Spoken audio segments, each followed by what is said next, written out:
السلام عليكم ورحمة الله وبركاته.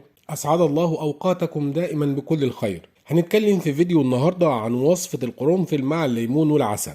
هنتعرف على فوائد هذه الوصفة ومكوناتها وطريقة تحضيرها والطريقة الصحيحة لتناول هذه الوصفة.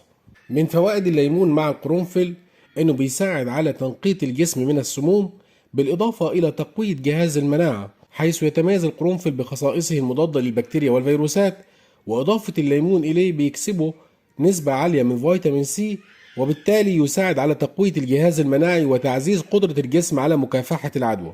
كما تساعد هذه الوصفة على تخفيف آلام البطن وتعزيز صحة الفم. مكونات هذه الوصفة: كوب من الماء الساخن، وعصير حبة ليمون، بالإضافة إلى نصف ملعقة صغيرة من القرنفل المطحون، وملعقة من العسل. طريقة التحضير: بنضيف عصير الليمون إلى الماء الساخن، ونضيف بعد ذلك نصف ملعقة القرنفل المطحون إلى هذا الخليط ونقلب جيدا، ثم نضيف بعد ذلك ملعقة العسل للتحلية.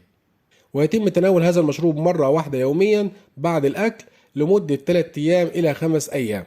وبكده فيديو النهارده يكون خلص. اتمنى يكون الفيديو عجبكم. اذا عجبكم الفيديو ما تنسوش لايك للفيديو، واللي بيشوفنا لاول مره يسعدنا ان هو يشترك في القناه ويفعل زر الجرس علشان توصلوا دايما كل فيديوهاتنا الجديده. شكرا جدا لكم على المشاهده، ونشوفكم دايما على خير، والسلام عليكم ورحمه الله وبركاته.